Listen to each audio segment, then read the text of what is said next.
Hey guys, how's it going? This is Natenator.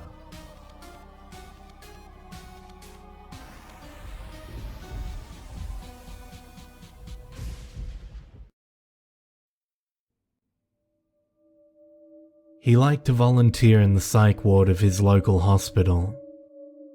His real job was as a stockbroker, but the stresses got to him sometimes, and he needed an outlet. In the past, he'd turned to booze to relieve the pressure, but that had taken him to places he hoped never to revisit.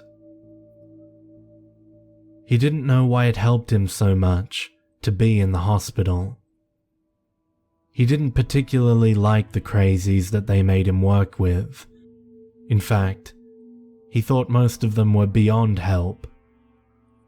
He supposed it was really Anna that kept him coming back. Anna was just a little girl, maybe 10 or 12 at the most. She shouldn't really have been in the ward with the adults, but his small town wasn't wealthy enough to have separate housing for minors. He felt sorry for all the kids who had to bunk with these terminal whack jobs. Or he would, if Anna weren't the only one there under 35. That just made it sadder, he supposed. He felt he needed to protect this little girl from the frightening company she kept. So he had promised himself never to leave as long as she was there. Anna was probably the least screwed up person in that hospital. She had terrible anxiety any time she left the building. They said if she left, she'd probably die from the shock of it. The only thing that seemed to make her feel better was talking. So he'd talk to her for hours on end about even the most inane topics. He felt a need to know everything about her, a need that transcended what should probably have been suitable for their relationship. But Anna seemed so happy when he talked to her that he could never bear to leave her for long. The only subject they avoided was her reasons for being in the ward. He felt that if there was a reason, she would tell him in her own time, and that if he pushed her, he might break the connection they had to each other. Their bond had been growing stronger every day. They were almost close enough to be a brother and sister. So close that he no longer pretended to be working with the hospital. He quit his volunteering gig and came in every day, just to be with her.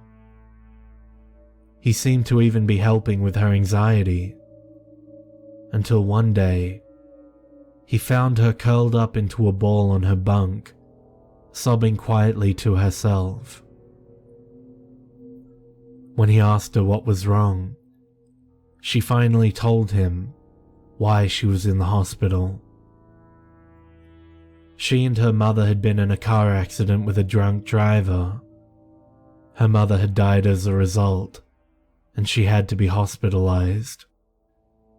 She hadn't talked for months after that. In fact, she had only started talking around the time he had started at the hospital. Touched by the idea that he might have had some part in Anna's healing, he felt brave enough to ask her if they'd caught the killer. She told him that they hadn't. That was why she couldn't leave. She was so scared he'd come after her. He tried to comfort her, tell her that a drunk driver wouldn't even remember her, but nothing helped. Finally, in desperation, he promised to kill the driver if he ever managed to get close to her. That got Anna's attention.